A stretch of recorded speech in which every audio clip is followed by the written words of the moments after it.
Bonjour à tous, j'espère que vous allez bien. Alors aujourd'hui on va travailler un peu sur le texte de Montaigne que je vous avais demandé de travailler à la maison et que vous m'avez rendu. Donc on va en faire la correction, mais je vais surtout le faire en même temps que je travaille le commentaire de texte. Vous allez voir que c'est donc une des premières façons d'attaquer, de critiquer l'idéal du cosmos grec qu'on avait un petit peu vu par l'intermédiaire du dernier cours. Voilà, donc j'espère que ça vous intéressera. Alors je vais relire le texte d'abord. Alors ici, on vit de chair humaine. Là, c'est un signe de piété que de tuer son père à un certain âge.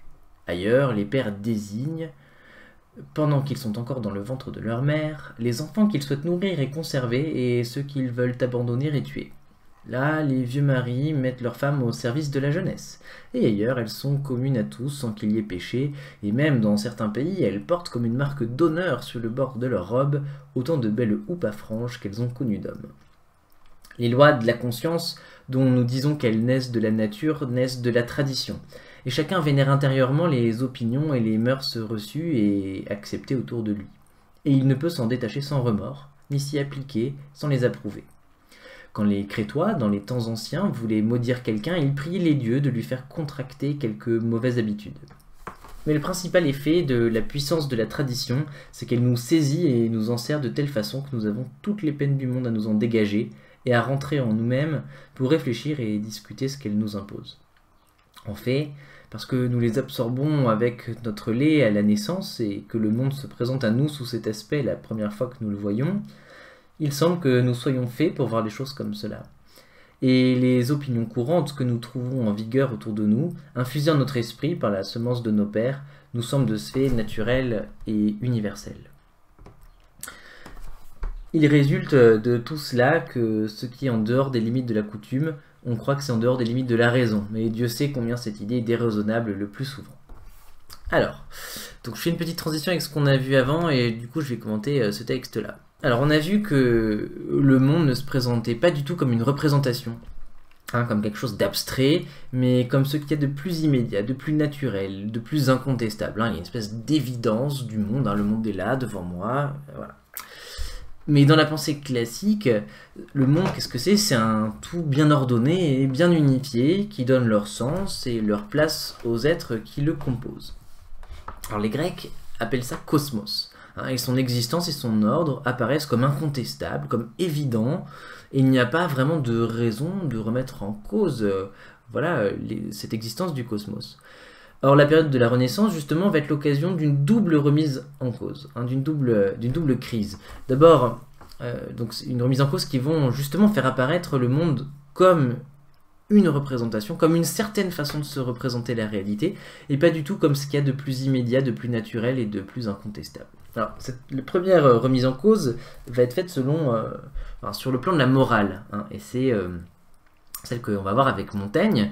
Et la deuxième type de remise en cause, c'est l'idée de totalité close qui va être attaquée, et ça c'est ce que vous allez voir avec Pascal la prochaine fois, et je vous ai donc donné un petit QCM à faire sur le texte.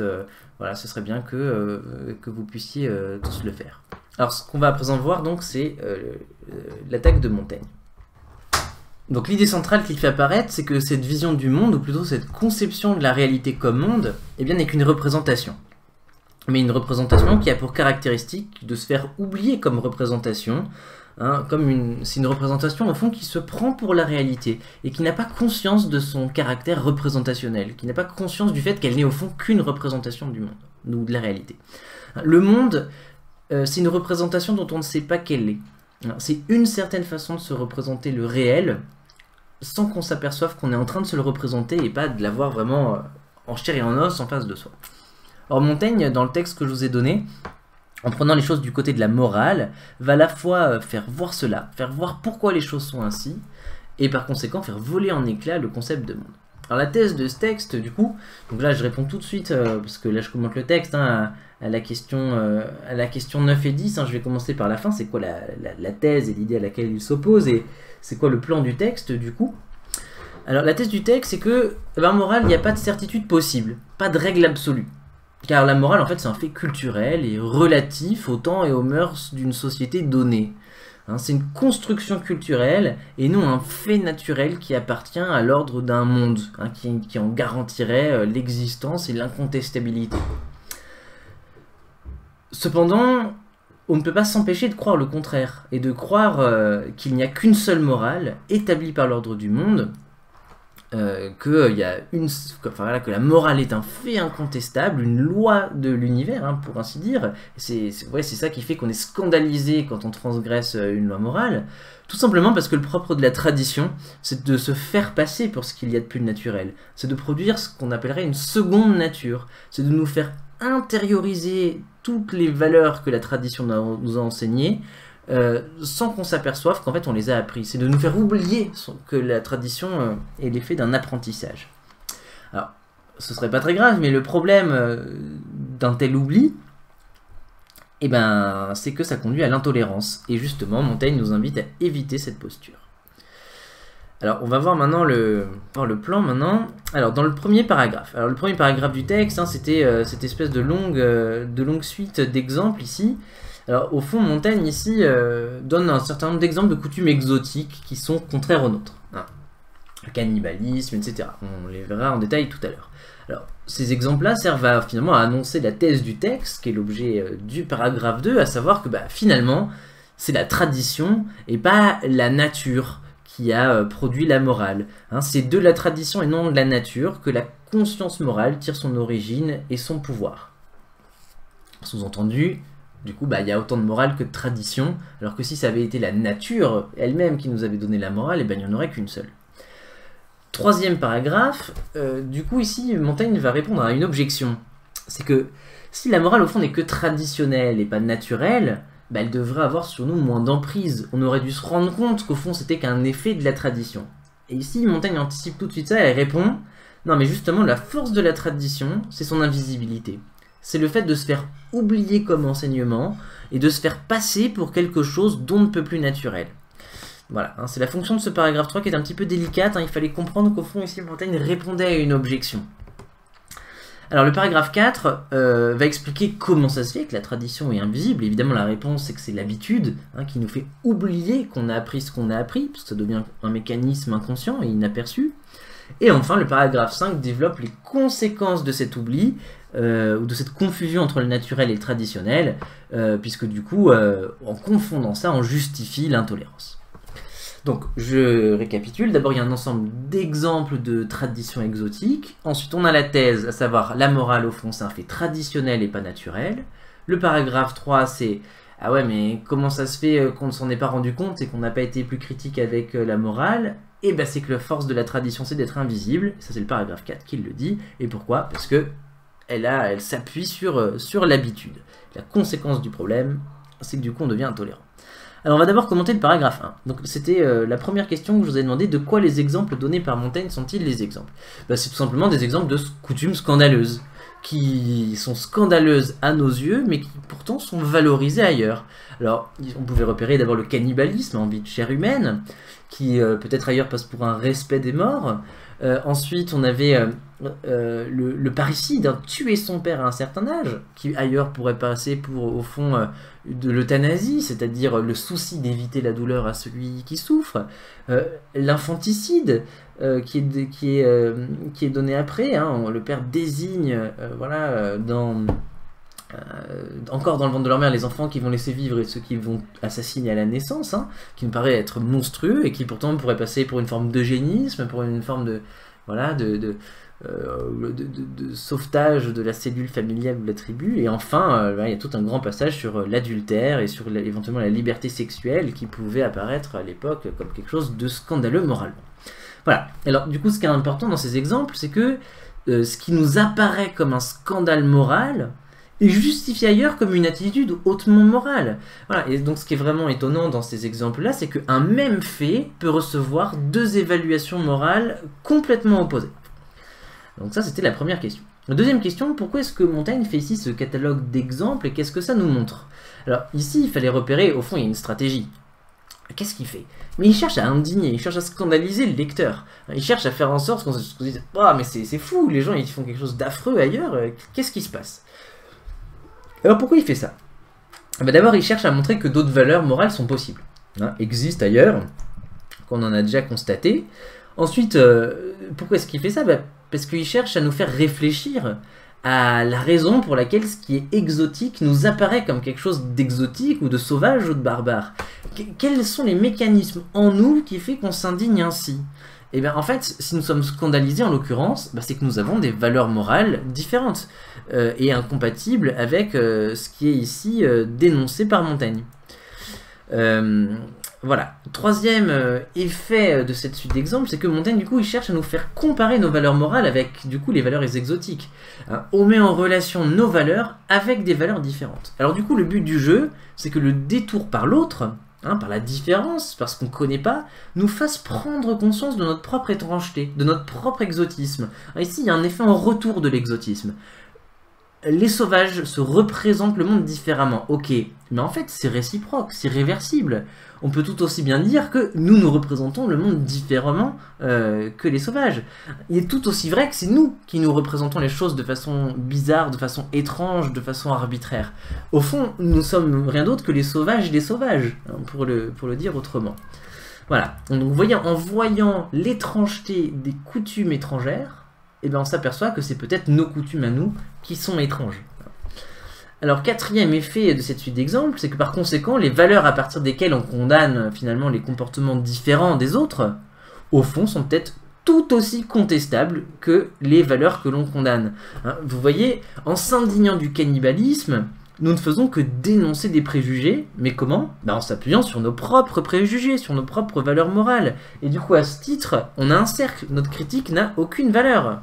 Alors, du coup, je disais, du coup, notre critique n'a aucune valeur. Au fond, on critique un préjugé à partir d'un préjugé, qui n'a juste comme seule différence que c'est pas le même contenu. Mais au fond, on n'a pas tellement plus de raison d'affirmer ce qu'on croit que de raison de le refuser. En fait, en mettant en relation un modèle de société avec un modèle qui lui est étranger, au fond, on aboutit à dire que nos valeurs morales sont en fait complètement relatives à la société dans laquelle on vit. Et qu'il n'y a pas un point de vue absolu qui permet de juger, de trancher entre une vraie et une fausse morale, entre une vraie valeur morale et une fausse valeur morale. En morale, au fond, il n'y a pas de vérité. C'est ça que cette suite d'exemples essaye de nous faire comprendre. Et ça s'appelle le relativisme. Cette thèse qui dit qu'au fond, les valeurs morales dépendent des sociétés, dépendent des époques, dépendent des coutumes, et qu'il n'y a pas un point de vue absolu qui permette de trancher entre ce qui vaut le mieux et ce qui vaut le moins, ça s'appelle le relativisme. C'est un terme un peu important, j'aimerais bien que vous le reteniez. Et enfin, le dernier effet, à mon avis, de cette suite d'exemples, c'est qu'en fait, il va préparer le paragraphe suivant, en nous faisant prendre conscience des mécanismes et de la puissance avec lesquels la morale agit en nous. Il fait apparaître le sens moral en nous, la conscience morale en nous, par l'expérience du scandale, justement pour qu'on puisse y réfléchir. Donc vous voyez, au fond, cette suite d'exemples, elle n'est pas du tout gratuite. Elle a un tas d'effets, et en l'occurrence, elle a vraiment pour effet de nous faire nous interroger sur nos propres valeurs morales, sur la manière dont on vit la morale, et peut-être sur finalement le peu de fondement qu'il y a à se scandaliser et à s'indigner de la différence. Donc voilà pour la question 2. Alors si vous m'avez mis simplement pourquoi est-ce que Montaigne fait un catalogue d'exemples, pour qu'on se scandalise et qu'on réfléchisse un peu à nos valeurs morales, c'était bon, là j'ai un petit peu plus développé évidemment. Alors, deuxième paragraphe, la fameuse thèse. Alors, donc ce que dit Montaigne, c'est que c'est de la tradition et non de la nature que la conscience morale tire son origine et son pouvoir. Alors, première remarque, c'est que la distinction entre nature, culture ou nature et tradition, alors qu'est-ce que ça veut dire? Alors, ce qui vient de la nature, c'est ce qui est inné. Inné, si on découpe le mot, on entend in, c'est dedans, à l'intérieur d'eux, né, c'est ce qui vient à la naissance, donc inné, c'est ce qu'on a déjà à la naissance. Par exemple, savoir respirer, vous n'avez pas eu besoin de passer le bac pour savoir respirer. Vous êtes né et vous avez déjà ce pré-savoir en vous. Alors, donc, ce qui est naturel, c'est ce qu'on sait donc par l'instinct, et ce qu'on n'a pas besoin d'apprendre. En ce sens-là, c'est littéralement une loi du monde, et on ne peut pas s'y opposer. Elle s'impose à nous malgré nous. Essayer d'arrêter de respirer ou de plus savoir marcher, c'est pas possible. Le réflexe va reprendre le dessus. Et donc, on peut dire que la nature s'impose en nous avec nécessité. Dans ces cas-là, c'est pas possible qu'elle s'impose pas. Et par conséquent, la nature impose des mêmes choses aux êtres de même nature. Du coup, si la morale est quelque chose d'inné, si la morale est quelque chose de naturel, ça veut dire que tout le monde a la même morale, qu'on ne peut pas ne pas avoir la même morale, que voilà, c'est inscrit dans la loi du monde que ceci est le bien, ceci est le mal, et on le saurait tous sans avoir à l'apprendre. Alors, à l'inverse, la culture, c'est ce qui est acquis, ce qu'on a besoin d'apprendre, hein, ce qui vient en grandissant, et du coup, on comprend que si c'est culturel, tout ce qui est culturel, en gros, on aurait très bien pu ne pas l'apprendre, ou faire autrement. On aurait pu apprendre ceci ou cela, ou ceci, ou comme cela. Hein, et c'est pour ça, par exemple, qu'il y a différentes langues, l'anglais, le français, le chinois, ce que vous voulez. Donc ça montre bien que la langue, c'est un phénomène culturel, puisque voilà, la culture a produit différentes formes, différentes branches, hein, pareil pour les formes d'art. Alors, ce qu'on peut dire, c'est que du coup, tous les faits culturels sont contingents. Ils auraient pu ne pas apparaître, hein, je sais pas, on n'a peut-être pas inventé telle ou telle technique, on est peut-être passé à côté de telle ou telle technique, ou alors ils auraient pu être différents. Voilà. Donc on voit bien la nature, c'est ce qui est de l'ordre du nécessaire, et la culture, c'est ce qui est de l'ordre du contingent. Enfin, les formes de la nature sont nécessaires et les formes de la culture sont contingentes. Alors, évidemment, c'est un petit peu caricatural et on pourrait se demander si c'est si simple. Hein. On pourrait toujours se demander si c'est si facile de distinguer les deux. Par exemple, dans la marche, on voit bien que marcher pour l'humain, c'est naturel, mais la démarche, elle a aussi quelque chose de culturel. Hein, la culture, elle reprend à son compte certaines tendances naturelles, et la nature, voilà, se fond aussi dans la culture. Voilà, par exemple, dans l'expression des émotions. Quoi de plus naturel que la joie ? Hein, mais quoi de plus conventionnel que, en un sens, je sais pas, lever les bras, se prendre dans les bras, ou ce genre de choses quand on est joyeux. Et donc on voit bien qu'ici, dans l'expression de l'émotion, il y a un peu un mélange du naturel et de culturel, et que c'est pas toujours très simple de distinguer les deux. Alors c'était juste pour problématiser un peu la distinction. Alors troisième remarque. Alors du coup, nous, on a l'impression que nos valeurs morales sont naturelles. Alors pourquoi ? Eh bien, parce que elles agissent en nous comme un instinct. Alors vous voyez, Montaigne, il dit « Les lois de la conscience, dont nous disons qu'elles naissent de la nature, naissent en fait de la tradition. » Donc ça veut bien dire que nous, on a l'impression, d'abord, on dit qu'elles naissent de la nature. On a d'abord l'impression qu'elles sont naturelles. Alors pourquoi ? C'est ça que je vais justifier maintenant. Alors comment est-ce que ça fonctionne la morale ? En fait, ça fonctionne par le biais du sentiment. Le dégoût, le scandale, l'indignation, la révolte, l'approbation, le remords, la culpabilité, la fierté, la vénération de certaines opinions, dit Montaigne. Alors qu'est-ce que c'est que du coup un sentiment ? Le sentiment, donc c'est une émotion, donc c'est quelque chose qu'on sent, hein, donc c'est quelque chose qui se vit, hein, c'est une émotion, c'est quelque chose qui nous bouge, qui nous sort de nous-mêmes. Et alors ce qui est très important, on va le voir ici, c'est que nos sentiments nous font vivre nos opinions morales comme des certitudes, comme des évidences incontestables. Quand on est scandalisé, on ne doute pas de la raison du scandale. Quand on est indigné, ça s'impose à nous avec évidence. Le sentiment, par sa force, emporte l'adhésion, emporte la croyance, emporte le jugement. Dans l'expérience de la pitié, par exemple, il n'y a aucun doute. La personne que je vois souffrir en face de moi, quand je sens de la pitié, je sens que c'est normal de sentir de la pitié et que la situation est anormale si j'éprouve de la pitié vis-à-vis de quelqu'un. Et vous voyez bien, ça ne procède pas d'une enquête. On ne va pas commencer à vérifier, à réfléchir, à douter ou à se dire bon là je décide que c'est bien ou que c'est mal. Ça ne procède pas d'un choix libre. Hein. Ça procède de quelque chose de viscéral, d'immédiat, d'incontestable. Et surtout, je pense que ça c'est le concept clé qui nous fait comprendre pourquoi on a l'impression que la morale c'est naturel, c'est que c'est involontaire. Hein, oui, c'est pas l'objet d'un choix. Alors qu'on pourrait dire qu'à l'inverse, si ça avait été la morale avait été l'objet d'un apprentissage, on pourrait se retenir, on pourrait faire autrement. Et là, oui, ça vient malgré nous comme une évidence naturelle. Or, vous voyez tout ce que j'ai appris, en principe, je peux choisir de l'utiliser ou non. Donc, si la morale n'était qu'un effet de la tradition, eh ben, on devrait comprendre le mal plutôt que de le ressentir. Or nous, quand on voit quelque chose quelqu'un souffrir en face de nous, on ressent le mal. C'est pas quelque chose qui est de l'ordre de l'intellect. C'est quelque chose qui est intériorisé et qui s'impose à nous malgré nous exactement à la manière d'un instinct ou d'un réflexe et pas d'une procédure volontaire, dirigée, réflexive, etc. Alors Évidemment, hein, le mystère de cette confusion est résolu par l'analyse du concept d'habitude, mais ça on le verra au paragraphe 4. Alors, le paragraphe 3. Alors là, Montaigne va envisager une objection, c'est que si la morale n'était qu'un effet de la tradition, si la morale n'était l'effet que d'un apprentissage, alors elle devrait avoir beaucoup moins d'emprise sur nous. Alors la réponse que va faire Montaigne à cette objection, c'est que la tradition, au fond, sa force c'est de se faire oublier. C'est de se faire oublier comme tradition, comme enseignement, et justement d'être tellement intériorisée en nous qu'elle devienne invisible et qu'elle passe pour quelque chose d'absolument naturel. Alors, première remarque. Donc tout le mystère du texte tourne autour de là. Hein. Comment se fait-il que nous soyons convaincus de nos valeurs morales au point de tuer des gens pour elles ou de se sacrifier pour elles, alors qu'au fond il s'agit que d'un effet de la culture, éventuellement d'un préjugé culturel ou voilà, de quelque chose qui relève davantage du caprice des hommes hein, que de quelque chose qui a une valeur intrinsèque.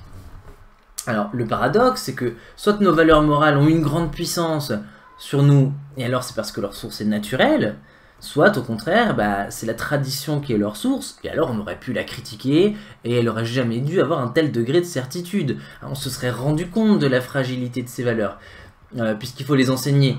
Par exemple, il y a plein de choses qu'on échoue à enseigner, donc il y a plein de gens qui ne seraient pas d'accord avec ça. On aurait pu critiquer cet enseignement, ou tout simplement, on aurait vu que c'était enseigné, et qu'on aurait pu l'enseigner autrement, que du coup c'était pas naturel, et que du coup il n'y avait rien d'absolument incontestable. Alors comment est-ce que Montaigne va résoudre le problème? Donc la stratégie du texte, c'est de montrer que d'un côté, effectivement, c'est traditionnel, mais que la tradition a une puissance psychologique très forte. Alors, Montaigne va dire que ce qui donne sa force à la tradition, c'est qu'elle empêche d'avoir de l'esprit critique, elle empêche la réflexivité.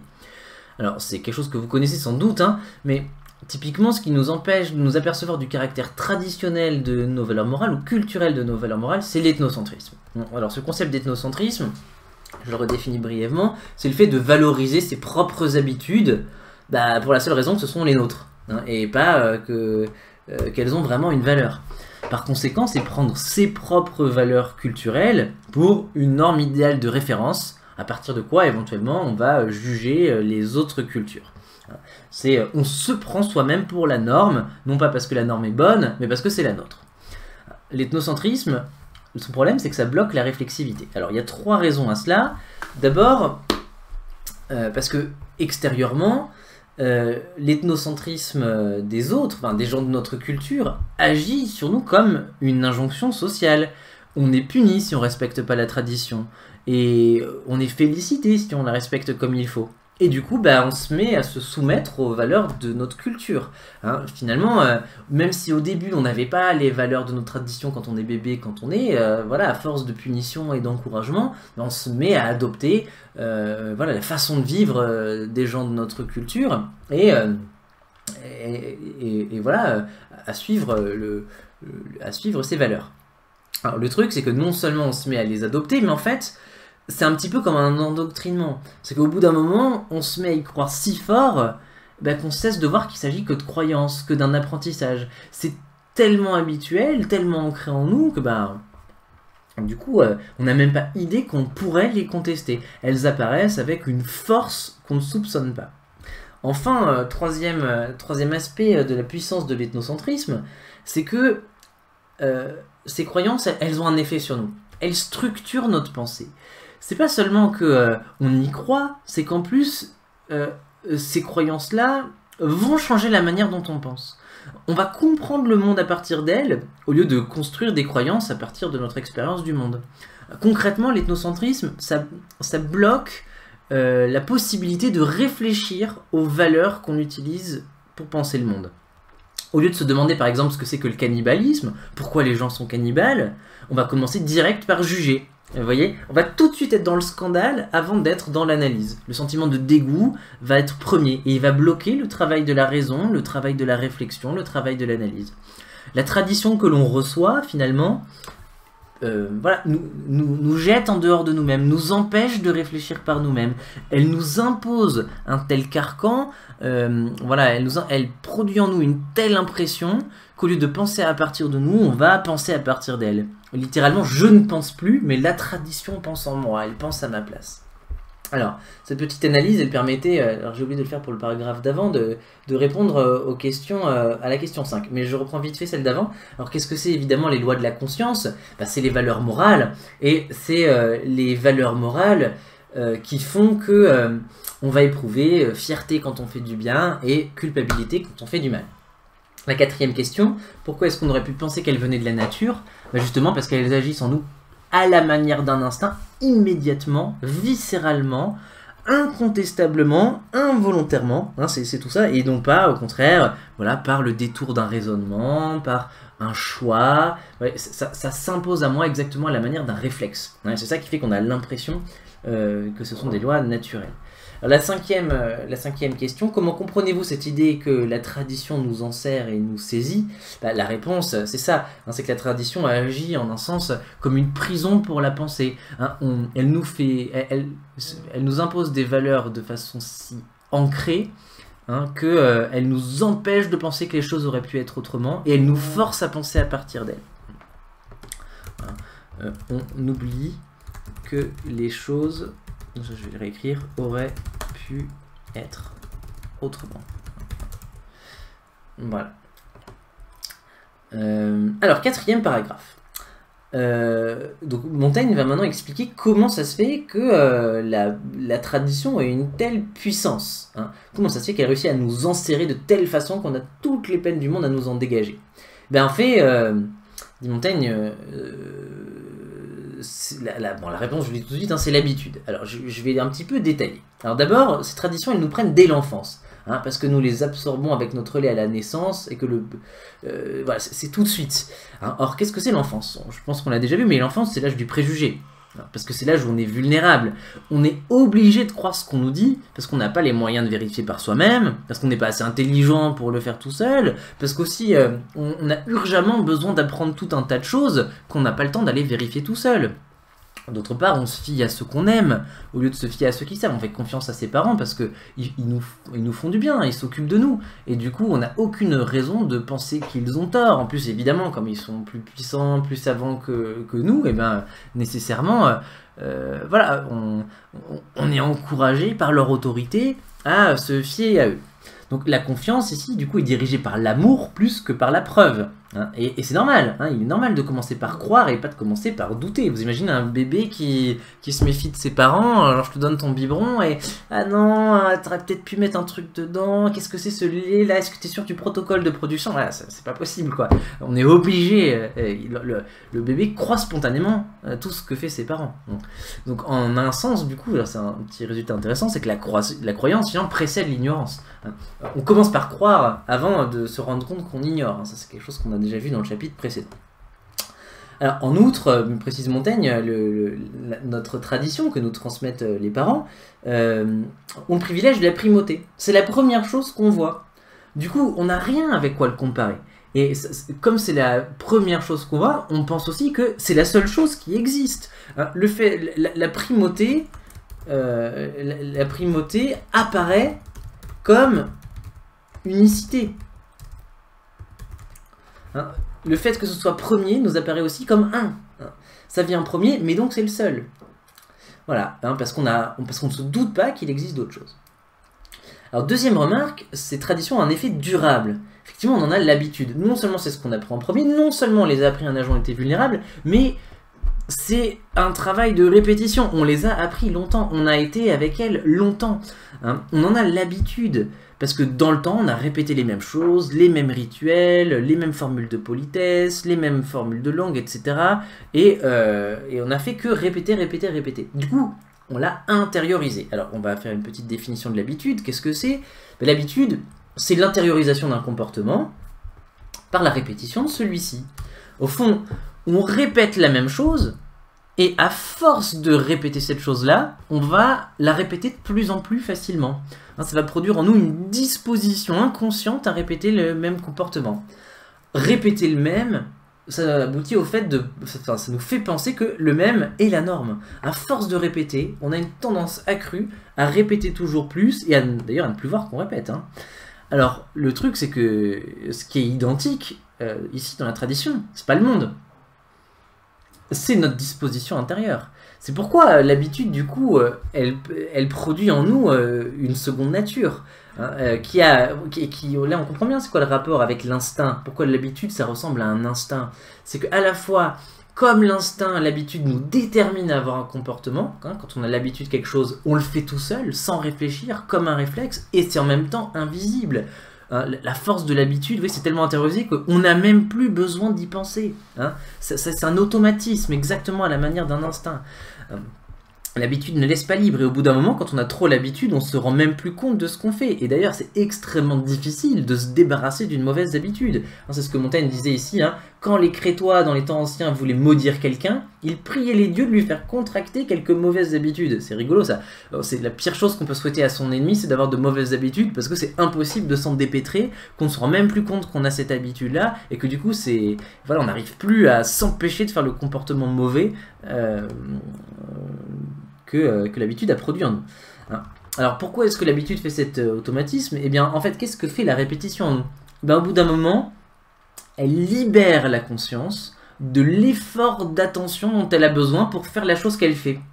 Hein. En fait, elle produit un automatisme, c'est-à-dire qu'à la place de passer par le biais de la prise de conscience, hein, on est obligé de réfléchir au truc qu'on fait, l'habitude va court-circuiter cette espèce de passage par la pensée pour se faire sur le mode du réflexe, pour se faire sans qu'on ait besoin d'y penser.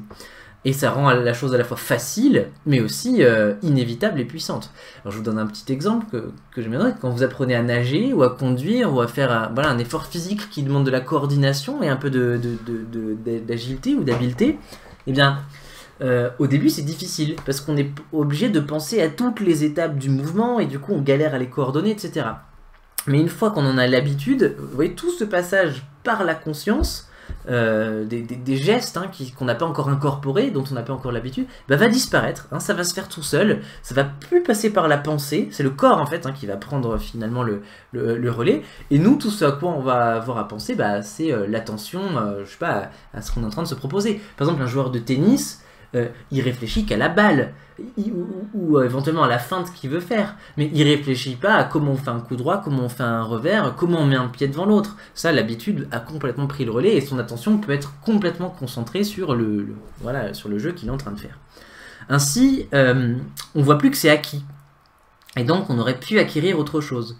Hein. Et on se représente du coup les valeurs morales dont on a l'habitude comme étant nécessaires, et pas comme elles le sont, c'est-à-dire contingentes. L'enseignement de la tradition se fait oublier comme un enseignement.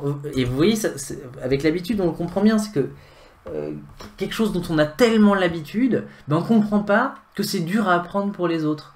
Par exemple, voilà, vous savez sûrement nager, ou vous savez sûrement marcher, et ben, quand on voit un bébé qui galère à apprendre à marcher, on se dit mais c'est pas possible, qu'est-ce qu'il fait, pourquoi il met pas ses pieds, je sais pas, l'un devant l'autre, etc. Ou quand quelqu'un apprend à nager, on comprend pas que c'est dur parce que nous on a l'habitude des appuis dans l'eau, et on comprend pas que c'est difficile, de nager. Vous avez sûrement déjà été voilà, en face à une difficulté de compréhension, par exemple, sur quelque chose, et vous voyez votre prof, hein, peut-être que je suis coupable de ça, et je m'en excuse si c'est le cas, et qui vous dit mais non, mais regarde, c'est tout simple, il suffit de ça, et puis on a beau répéter, ça rentre pas, mais c'est parce que le professeur, en l'occurrence, là, il a oublié qu'il avait tellement l'habitude de ce schème de pensée qui est en fait difficile, que pour lui, ça lui paraît naturel et évident.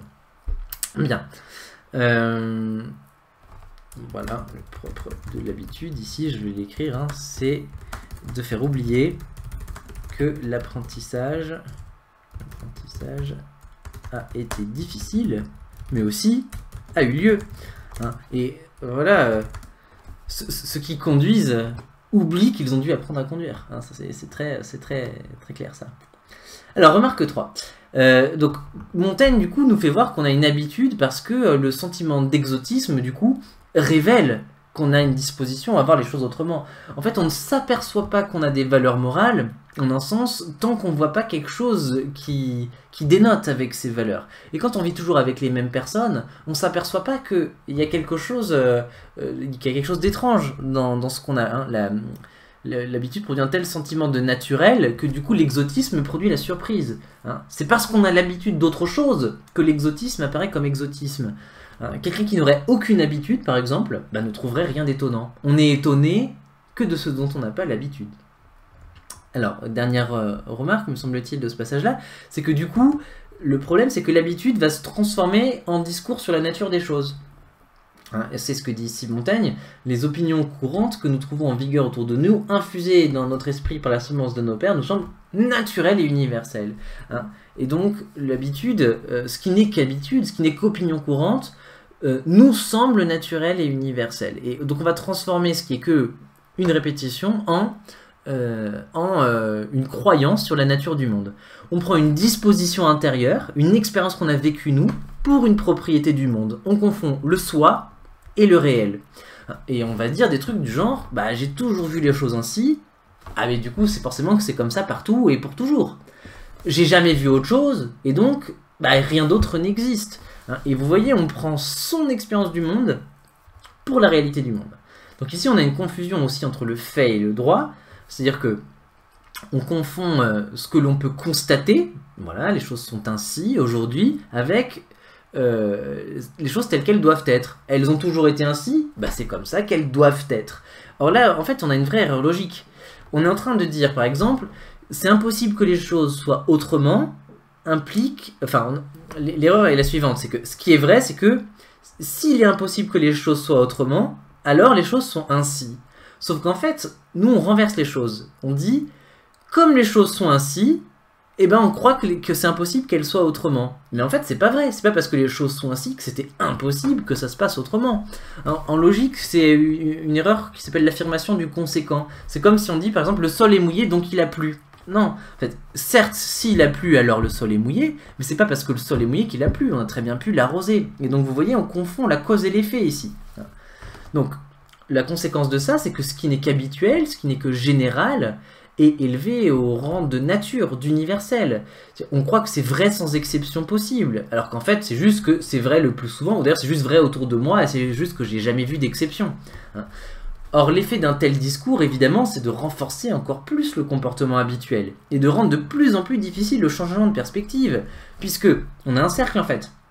La force de la tradition, c'est de paraître naturel, et du coup, la nature, on va dire, du coup c'est naturel, et si c'est naturel, ça devient un argument pour cacher encore plus le caractère traditionnel et lui donner encore plus l'aspect du naturel.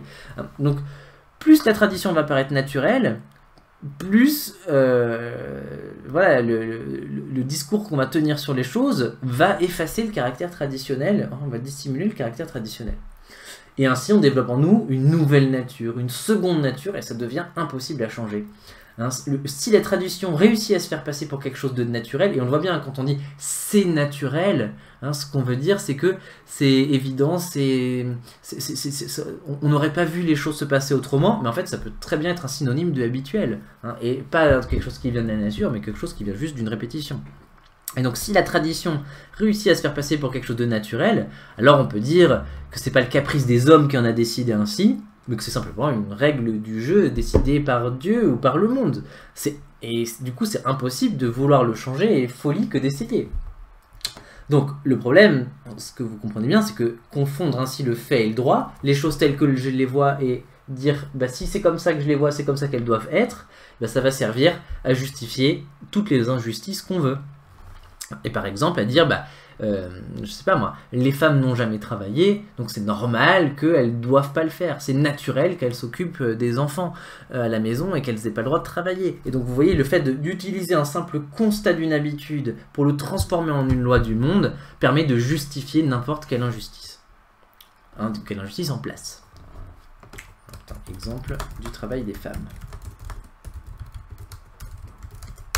Donc voilà, ça vous permet comme ça de bien critiquer ce type d'argumentaire, de bien comprendre qu'il y a toujours un danger à confondre le naturel et l'habituel, parce que ça permet de justifier des choses horribles. Alors, du coup, on peut répondre aux questions du paragraphe 4. Pourquoi confondons-nous l'enseignement de la nature et l'enseignement de la tradition? C'est à cause de l'habitude qui produit les mêmes effets sur nous que l'instinct, à la fois invisible et puissant.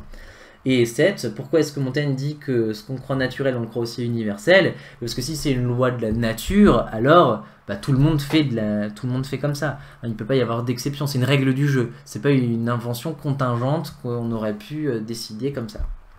Alors, dernier paragraphe, Montaigne conclut son texte en nous invitant un peu à la tolérance. Il résulte de tout cela que ce qui est en dehors des limites de la coutume, on croit que c'est aussi en dehors des limites de la raison, et Dieu sait combien cette idée est déraisonnable le plus souvent. Il dit, mais voilà, les gens qui confondent coutume et raison, qui confondent habitude et nature, du coup, tiennent des discours complètement déraisonnables. Alors, première remarque à ce sujet, il faut pas, j'ai parlé de relativisme tout à l'heure, il ne faut pas confondre le scepticisme et le relativisme, j'ai mis entre parenthèses l'indifférentisme. Alors, vous allez comprendre pourquoi.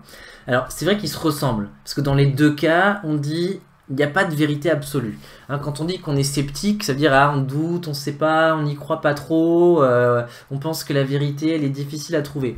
Et tout à l'heure j'ai dit le relativisme, c'est le fait de, voilà, quand on compare des choses, donc on se dit il n'y a pas de moyen de trancher, il n'y a pas de point absolu depuis lequel on peut décider si c'est vrai ou pas vrai. Donc dans les deux cas, en fait, on dit que la vérité elle va pas être possible à trouver. Mais alors, il y a quand même une vraie différence. Alors le scepticisme, donc ça vient du mot skepsis en grec, qui veut dire l'examen ou le doute. Au fond, c'est une attitude philosophique. C'est par prudence qu'on est sceptique. On se dit, je vais bien regarder, et quand j'aurai bien regardé, voilà, seulement là, je me prononcerai. C'est l'examen des choses qui nous amène à conclure qu'on n'a pas les moyens de démontrer ce qu'on veut, qu'on n'a pas les moyens d'être sûr de la vérité de ce sur quoi on parle, et en l'occurrence, en morale, et c'est bien le propos de Montaigne, il faut être prudent. Le scepticisme, ça sert à mettre en défaut les gens qui sont trop dogmatiques, qui sont trop enferrés dans leurs opinions, qui sont trop têtus avec leurs opinions, et qui les ont d'ailleurs pas forcément examinées. Alors, le cannibale, ça c'est un exemple que donne Montaigne, c'est voilà, il se fait accuser de manger ses parents morts, mais il répond, mais vous mangez les vôtres vivants, alors venez, enfin vous brûlez les vôtres vivants, alors venez pas me faire une leçon de morale. Oui, le sceptique, c'est celui qui va dire, voilà, il faut être prudent, la vérité absolue c'est pas si facile à trouver, et très souvent les gens qui sont très sûrs d'eux-mêmes, c'est pas qu'ils possèdent une vérité absolue, c'est juste que leur croyance, elle a tiré toute sa force de l'habitude ou de ses, je sais pas, de ses passions, que sais-je, mais c'est pas parce qu'on est très sûr d'un truc que c'est très vrai. Et du coup, il faut se méfier. Donc voilà, le scepticisme, c'est une attitude de prudence, mais d'une prudence raisonnée, d'une prudence réfléchie. Et croire que ce qui est hors des coutumes et hors de la raison, vous voyez bien, c'est une façon de faire passer ses propres croyances pour des vérités absolues. Voilà, ceux qui pensent que comme ça a toujours été comme ça chez moi, c'est que ça doit toujours être comme ça en vrai partout, ouais, c'est une façon de pas se méfier de ses propres croyances. Alors à l'inverse, le relativisme, c'est au fond être un peu indifférent du sort de la vérité. C'est pas l'excès d'examen qui va nous faire douter, c'est son absence. On met tous sur le même plan pour pas avoir à changer d'opinion. On va dire, vous savez, voilà, chacun pense ce qu'il veut sur la question, tout se vaut. Mais vous voyez, en fait, c'est pas qu'on a beaucoup cherché et du coup on s'est aperçu qu'il fallait être prudent et qu'il fallait douter, que c'était pas possible de trouver la vérité, c'est qu'on n'a pas du tout cherché et en fait on veut garder la même opinion qu'on a. En fait, souvent, chacun pense ce qu'il veut, ça veut dire en vrai dans nos têtes, moi j'ai raison et tais-toi. Souvent c'est une façon de mettre fin au dialogue sans avoir à examiner les arguments que peut avoir l'autre. On renvoie l'autre à ses préjugés parce qu'on ne veut pas voir que nous on a des préjugés, parce qu'on n'a pas envie de changer d'avis. Dire que la vérité ça dépend des opinions, en fait très souvent c'est une manière de clore le débat pour pas argumenter. Et donc on voit bien que scepticisme et relativisme, ça se ressemble parce que dans les deux cas on dit c'est pas sûr qu'il y aura une vérité, en l'occurrence en morale, c'est pas sûr qu'il y ait une vérité absolue, mais la première, et c'est l'attitude de Montaigne, Montaigne c'est un philosophe sceptique, c'est une attitude philosophique, c'est on a bien cherché et du coup on n'a pas trouvé, et du coup il faut être prudent. Alors que la seconde, dire regardez, ailleurs c'est pas pareil, et du coup chacun pense ce qu'il veut, chacun fait ce qu'il veut, voyons, au fond c'est un refus de pensée, c'est pas juste un doute, quoi. Alors il y a quand même un petit souci dans cette attitude sceptique vis-à-vis de la morale, c'est que le cannibale qui dit aux chrétiens qu'il faut pas brûler ses parents vivants, il a raison, mais ça veut pas dire pour autant qu'il a raison d'être cannibale. Il y a quand même des... Voilà. Qu'est-ce que j'ai écrit comme horreur. Il semble qu'il y a quand même des mots à condamner. La torture, l'excision, la violence faite aux enfants, le cannibalisme, l'inceste, tout ce que vous voulez. Enfin, il semble qu'il y a quand même des grands tabous moraux qui structurent l'humanité et pour lesquels on peut espérer qu'elle vaille comme valeur universelle. Voilà, puisque si on dit tout se vaut et on peut pas avoir de vérité absolue, ça veut aussi dire qu'on doit tout accepter. Ça, c'est le problème de la tolérance. L'argument de la tolérance doit quand même être pris avec prudence. Ok, il y a une diversité de croyances, mais ça ne veut pas dire que, du coup, comme il n'y a pas de vérité en morale, on doit tout accepter et tout tolérer. Mais alors, est-ce que Montaigne tombe dans ce piège? Alors, je suis pas sûr, parce que il conclut en disant « Dieu sait combien cette idée est déraisonnable, le plus souvent. » En fait, cette phrase, elle est un peu subtile, et si on la prend en sérieux, alors c'est vrai que c'est un peu proverbial, hein. Dieu sait, hein, sous-entendu, c'est on ne sait pas, hein, il faut travailler. Dieu seul sait, et nous, on est privés de cette connaissance, mais on peut aussi la prendre en sérieux et dire seul le point de vue divin pourra peut-être répondre. Peut-être que Dieu le sait effectivement, peut-être que c'est possible qu'on ait une réponse sur la question, c'est juste que l'homme, il n'y a pas beaucoup de chance, pour qu'il ait la réponse. Mais il dit le plus souvent. C'est-à-dire que parfois, effectivement, ce qui est hors des coutumes est effectivement hors de la raison. Et nous, par exemple, je sais pas, on a la coutume d'envoyer tous les enfants à l'école pour les alphabétiser, et ne pas le faire, c'est peut-être déraisonnable, effectivement. Hein, en fait, il y a peut-être des cas où on peut dire ce qu'on fait chez nous, ou ce qu'on fait ailleurs d'ailleurs, hein, que telle ou telle coutume n'est pas seulement coutumière et du coup contestable du fait qu'on aurait pu faire autrement, mais c'est peut-être une bonne coutume. Hein, avoir aboli l'esclavage, c'est probablement une bonne coutume, enfin c'est même certainement une bonne coutume, ça a peut-être une valeur universelle, et on peut peut-être dire que qu'on a de bonnes raisons, hein, au monde, je sais pas, de la croyance que ce qui définit l'homme, c'est la liberté, qu'on a une bonne raison de défendre ça. Alors, je vais conclure en disant, nos valeurs morales, du coup, ne sont que des représentations. C'est ça que dit Montaigne, et cela se voit au fait que on aurait très bien pu avoir d'autres représentations. Et si nos valeurs morales étaient des faits absolus, des faits de la nature, si quand on dit c'est naturel, ça voulait vraiment dire que c'est une loi de la nature qui nous impose ça, ça voudrait dire que c'est des faits du monde, et en fait on aurait un moyen de trancher entre une morale vraie et une morale fausse. Et bref, Montaigne, en faisant voir la diversité des représentations morales du monde, montre que nos valeurs morales ne sont justement que des représentations, hein, et non des vérités absolues. Nous ignorions ce caractère de représentation, hein, ou représentationnel, du fait que la façon dont ces représentations sont intériorisées en nous est tellement forte que ça vient avec naturel et elle s'impose à nous de façon instinctive, hein, comme si c'était un fait de la nature. Hein, dire au fond qu'il n'y a que des représentations morales, au fond du coup c'est déjà dire que il n'y a pas de monde, hein, c'est dire, comme on l'a vu dans la partie précédente, qu'il n'y a pas un cosmos bien organisé et moralement garanti par la nature du réel. Et du coup, l'ordre moral que défendaient les Grecs, au fond, se révèle être lui aussi une représentation, alors qu'il se prétendait être un simple constat du fait de la nature. Et je vous rappelle que les Grecs, par exemple, autorisaient l'esclavage. Et c'était dans l'ordre du monde que de dire, il y a des gens qui sont faits pour commander, et des gens qui sont faits pour obéir. Je vous rappelle que les Athéniennes n'avaient pas le droit de vote, mais ça faisait partie du cosmos. Voilà, le foyer était organisé avec un père de famille et une mère qui s'occupe des enfants. Et c'était l'ordre du monde. Et vous voyez, il y a un grand danger à ne pas voir ce caractère représentationnel. Donc Montaigne met fin à l'illusion de la naturalité du monde. Il fait voir que la façon dont je conçois le monde est simplement une certaine façon de se représenter la réalité. On va aller un petit peu plus loin, attention ça va être un peu dur. Il met même fin à l'illusion constitutive du concept de monde. C'est-à-dire l'illusion qui consiste à nous faire oublier que le monde, c'est déjà une représentation de la réalité. L'idée de monde, c'est une façon de se représenter le réel. En fait, l'expression représentation du monde, si on y réfléchit bien, c'est un pléonasme. Parce que le monde est déjà une représentation.